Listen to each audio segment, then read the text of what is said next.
everyone. Welcome to The Context Machine. This is episode number 714. I'm Jeff Gamet. In case you couldn't tell, I'm not Brian Chaffin. I know sometimes it's really difficult to tell us apart. Brian would be here, but I sent him on a secret mission. And when he gets back with dairy-free dark chocolate, then he can come back into the studio.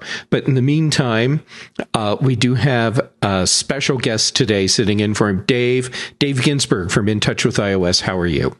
I'm doing great. Thanks for having me. This is exciting. It's been a while. It has, and it's always a treat to get to hang out with you. Yes. So Brian, if he's actually watching the recording, he's probably flipping out because, you know, he's mostly pedantic. And I did not go through our usual spiel at the beginning. So Brian, just for you, here's some of the rest of that stuff. Okay. Check us out on our online home, contextmachine.io. And we're also on Blue Sky, contextmachine.bsky.social, and we're on Mastodon at Context Machine. We also have an email, which is podcast@contextmachine.io.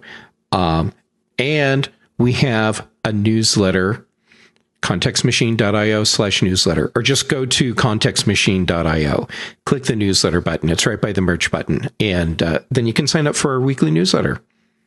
Merch. And Dave, you are wearing a Context Machine shirt, and it looks absolutely beautiful on you.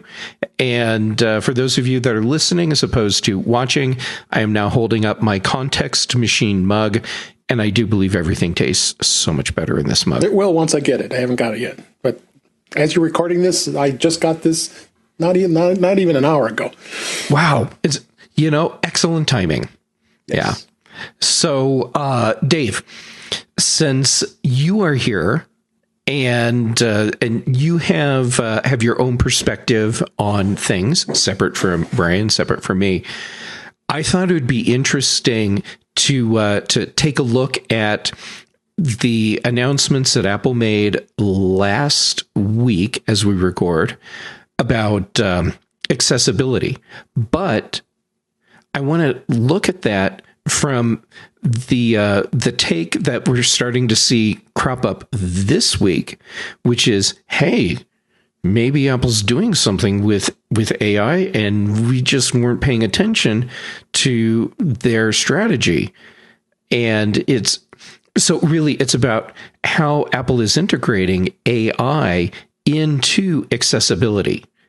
And my short take is, why has everyone not been looking at things like this? Everyone meaning the echo chamber and the media in general, because this is the sort of place that we've been talking about for a long time, where Apple is very successful using AI and has been for a long time. Yes. Yeah, it has been. But they haven't, they're behind the eight ball here because what's going on, Apple? You got to get on the bandwagon here. It's just not been very good, at least not yet. But when you got Anthropic, you got OpenAI, you've got Google. All these guys are doing so much more in the AI world, where you guys you've announced this 2 years ago, and all this stuff is just now coming to be. A little behind the times here, behind the eight ball here at this point, but I was glad to see the accessibility stuff, because that is very cool. And to help our friends who have those that are disabled. They were showing their video that had all the things with the vision and with audio and touch and motor skills, and then go back onto and they also had the one with the Vision Pro that actually can work with a wheelchair wearing a Vision Pro, where a person who has hand issues or can't grab a handle, the Vision Pro can use their eyes to work with accessibility. So it's obvious that Apple is really into getting these things going on the accessibility end. But boy, I mean, we only have 2 weeks left before literally 2 weeks from this week until WWDC, and I'm excited to hear what's going to be announced, because I have this feeling that they're finally going to get AI going. They've got seems, as all the rumors say, They got the players in place, well overdue, getting things going. But yeah, it's sad for a bit, but I'm hopeful. I'm hopeful as well, and I think, okay, for me, Apple's big problem with AI has been that they have not been like really forward with the way they've been using AI successfully, and then they made it even worse when a couple of years ago they announced all these flashy AI things that they were bringing to the iPhone, and they have not delivered. And so Apple did a really good job of making it look like they are so far behind everyone else because they weren't able to deliver on these features that apparently didn't even exist at the time. Yeah. Oh, yeah, for sure. And why didn't they exist? That's what I'd like to know. So it just doesn't make any sense. But these accessibility features are just pretty incredible. And again, if you go to the news release, it was back on the 19th of May. They went through some of this detail, like I said. Natural language navigation, voiceover, magnifier. The magnifier, I use that magnifier all the time, and you don't have to have a disability. I mean, yeah, my eyesight's not as good as it used to be. I mean, I'm old. What can I say? But it works really well, and then the voiceover can use the magnifier to allow you to explore more. So they've really enhanced all this stuff. So this is just the start of something that's going to be good. But boy, like I said, we hear all these rumors, discussion. Oh, they're partnering with Google. They're partnering with ChatGPT, with OpenAI. Then they're battling with OpenAI, and yeah, they have to give in the fact that you can't do everything in house as much as you want to. I mean, they've done a great job with the chips, with all the chips for all their devices, which is great. But now they're going back and saying potentially the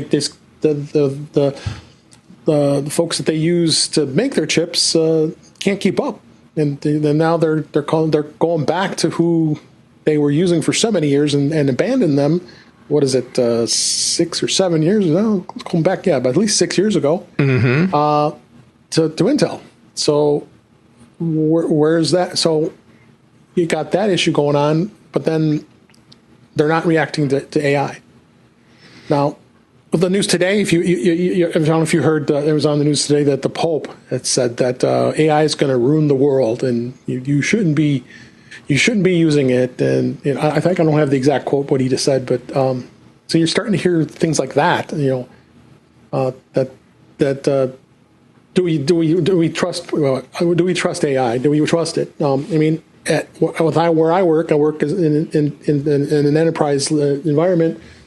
It's all in. I mean, I'm not just the only one in the company that I work with, but it's everywhere. I mean, companies are really looking at it closer, and Apple's not staying on top of that. And they want to expand into the enterprise. They're doing a good job of it. I mean, spinning off this topic here, but they need to react too. Unfortunately, and I say that because Microsoft is Microsoft, but they're going to. Most of these companies are going to stick with Copilot because it's a Microsoft product. Of course. It's integrated.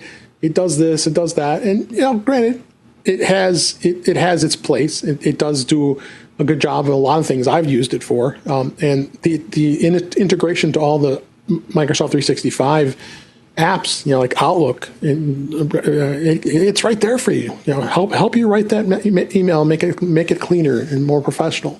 PowerPoint, it's built right in. You have ability to being able to correct the content, ask the content. I mean, in fact, I brought this up to you pre-show, just using ChatGPT.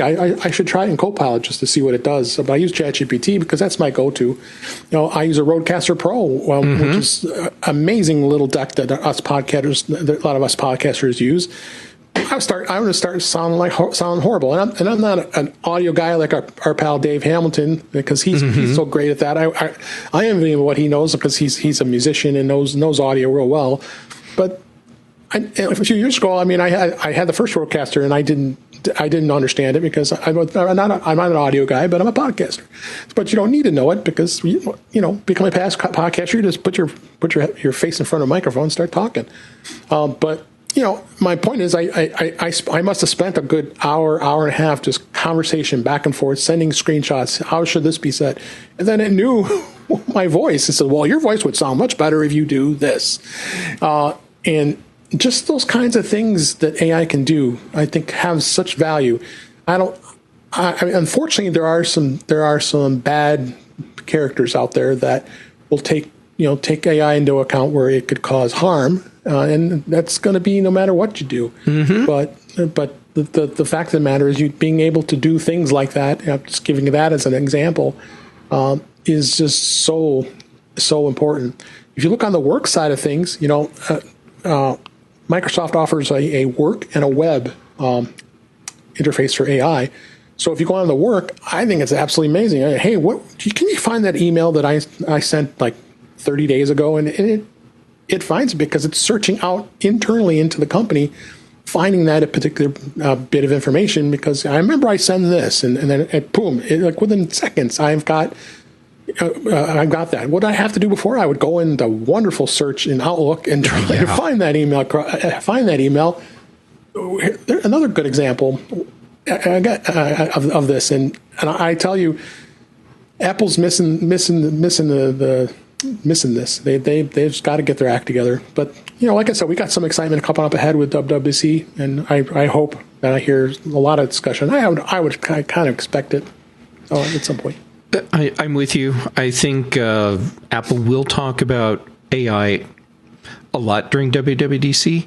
I don't think they're going to go to the extreme that Google did with Google I/O, which, I mean, they should have just called it Google AI, because that's, people were counting up how many times they said AI during that presentation. Yes. And I saw numbers, it was like 1,000 or I don't know, but my favorite part of that was when people were like, okay, actually, even though it's physically not possible, we're certain Google said AI during their presentation infinity times. Yeah. Well, then think about what Google's was obsessed with, was their wonderful new Google book designed for Gemini intelligence. Yay, exciting. Yeah. They don't even have a spec on it yet. You have no idea what it is. What is it comparing to? Yeah, companies are afraid about the MacBook Neo. And I spinning my thing here off this, but this has something to do with AI too, because you're getting a Google book instead of a Chromebook, which, God, off the Chromebook, kill me if I have one buried here somewhere. I probably should go put it as a boat anchor somewhere. Right. That, you know, they said they're designing it all around the Gemini intelligence. So they're trying to capitalize on what Apple was attempting to do and never did. Yeah, we have Apple intelligence. It's doing some things, but it's not overly exciting.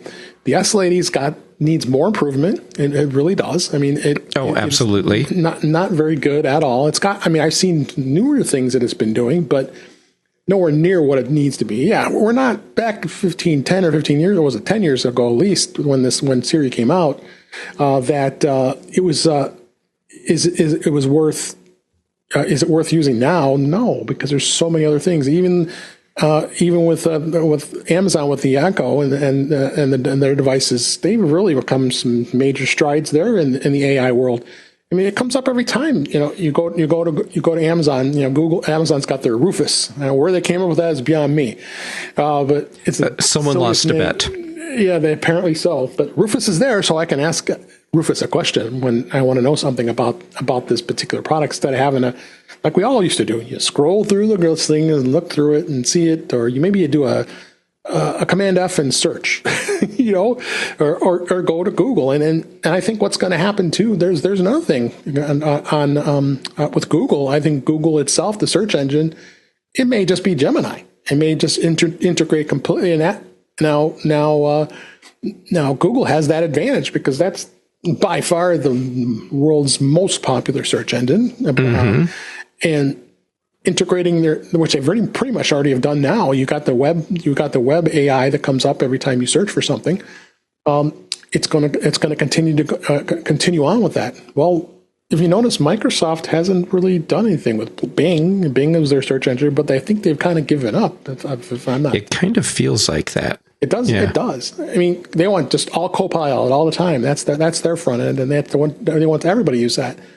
But then going back on AI, do you use those products as a quote unquote search engine? I do. I search for things and ask for things all the time. Why not? Sure. Okay. A lot of people had already started using LLMs as their search engine. Yeah. And Google, they've taken that and really pushed that to the forefront, to the point now where really when you do a Google search, you're not doing a Google search, you're doing a Gemini search. And so from a perspective, you can say, well, Google is dead, long live Google, because they decided to change how we search. And ultimately, I think to our detriment. And okay, so here's where I'm going with this. To our detriment, because what Google wants is to keep us in Google. You know, like Facebook wants to keep us in Facebook. Amazon wants to keep us in Amazon. So if Google can use Gemini to go and collect all the information that we need, then we don't need to go to the website to see the information. And that means the people that are creating the content that's actually useful, they don't get the traffic anymore. And then that means that ultimately these people or these businesses that were probably counting on ad revenue or donations or some sort of transaction to generate revenue to keep their site running, they're not going to be able to do that because the traffic is not going to their site. Yeah, exactly. And that's where you have to wonder, where's that going to leave a search engine? You know, why can't it? Why do you think all of these other products like OpenAI has its own browser, Perplexity has its own browser, right? Claude, it has its browser. So you have all these other browsers that are doing the same thing and linking to that, or is it going to be the same thing like you can do in a browser now, where you can change to the whatever specific search engine you want to use? I tend to search when I do use Microsoft Edge a fair amount at work because I just find it to be good and it integrates a lot to what we use. But I don't want Bing. I don't like Bing. I don't ever want to use Bing. Yeah, I've never had a good experience with Bing. Yeah, but it still has Yahoo in there. It still has all these has-been search engines in there. Well, why aren't they going to put in all these AI tools? Well, one thing for sure is, many companies are going to stick with just one platform because if they can't control all the content that goes out, then they're not going to do it. And I don't know. I'm sure OpenAI and Perplexity and Claude and all them are looking to do that. But, you also look at Claude. Claude's more of a coding type of platform, doing a lot of coding, which actually they have integrated Claude into Copilot, interestingly enough. It's one of the LLM choices in there. And I think Claude's doing a lot of that in other places too. Yeah. Yep. Okay, so we ended up doing a very nice organic transition along the way into AI in general, which I'm glad we did because I wanted to talk about it with you. Before we wrap up, though, I want to hit another topic that seems to be like a huge thing for so many people. MacBook Pro touchscreen. Okay. First, do you think this is happening? And then second, what's your take on whether or not Apple should do that? I'm kind of surprised that they're even thinking about this. I mean, they had the touch bar, and boy, what a flop that was. I had a MacBook Pro that had that silly thing. I probably used it like once, twice, if that. See, I loved the touch bar because I used apps that took advantage of it, but it was a total flop. And I blame Apple for that completely, because they only put it on MacBook Pro. If it's not on every device, there's no reason for developers to put the extra work in to support that. So it could have been more than it was, and it turned out to be a total dud. And that's all on Apple. Oh, absolutely. And the fact of the matter is, it would have to be a separate type of screen. I mean, on Windows machines, it's like a dime a dozen. And I was sitting with somebody in a meeting this afternoon, and I forget you could touch your screen, because I use a Mac most of the time at work now, and it's like, I always type things in because that's how I am. I mean, so I forget that you can do that, and and PCs can be flipped over as a tablet, so you can flip the lid all the way over behind the keyboard to the base, and then it turns into a tablet for you on the Windows machine. Well, I think that's a poor design, especially if I'm going to hold it and you got the keyboard that you're fondling under it, while you're holding it as a tablet with a stylus. But I also wonder, is Apple potentially looking, now we've got the MacBook Neo, is Apple looking at something like that? They're combining Mac with iPad. If iPad is the de facto touch screen, and Apple's been resistant of all the people that we've had friends that are always saying, "Oh, well, you should be able to put Mac OS on an iPad." Why? I mean, there's just no reason. It's a completely different experience. Mac is more designed to be, you're hardcore doing writing. You're a writer, so you probably would rather write on a Mac than you would necessarily on an iPad. Sure, yeah. So the same thing with touch. I mean, you're doing with the pencil. You're doing a lot of design on a screen. Do you want to do that on a Mac? I wouldn't think so. So what else is what other point of a touchscreen is going to be for a Mac? Honestly, you can touch it and manipulate things. Okay, I mean, I've done that plenty of times on my Windows machine, but a lot of times I don't. So I don't know. I'm kind of thinking it's all pure speculation and a rumor. Honestly, I'd be surprised. Well, okay. So here's my take. Of course, Apple has a touchscreen Mac in their labs. Of course. Doesn't mean releasing it. Yeah. Doesn't mean they're releasing it. And I don't think they're going to release a touchscreen MacBook Pro. Now, if Brian were here, he would point out that when I say Apple's not going to do something, it guarantees that they will. However, that's right. I'm really feeling like this time, no. And part of the reason is the touch bar. The touch bar was available on just specific Macs. It wasn't available on every device Apple makes. Right. And I feel like if you're going to do a touch screen and you want to have real solid developer buy-in, then you need to have it on every device. And you can say, well, look at that. The iPad, the iPhone, they're touch only or touch first. So, of course, you have full buy-in from the developers because that's what the interface is. So now, if you put it on a Mac, that means you're putting it on just Pro Macs or just specific Pro Macs. And I'm talking MacBook Pros specifically. So, yeah, is it going to be just there? And if so, is that reason enough for developers to invest the resources into supporting it? It's not like you're going to use it with a Mac Mini. And or does that mean that Apple's going to add touch support to their own studio display? Yeah. Now, do we have to get iMacs with touch screens?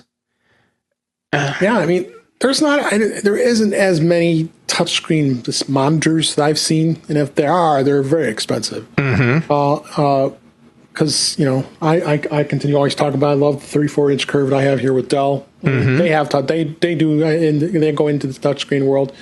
The all-in-one devices, you see those tend to have them only because they're all-in-one. Then they want to emulate what a Windows laptop could do. But again, that's a whole other story, going down the desktop route and the all-in-one route, because we don't know where the iMac is going. But it is, I don't know. I just don't see. It's not a big market is on monitors. I mean, I think people do like them on the Windows machines, but on a Mac, I just don't know.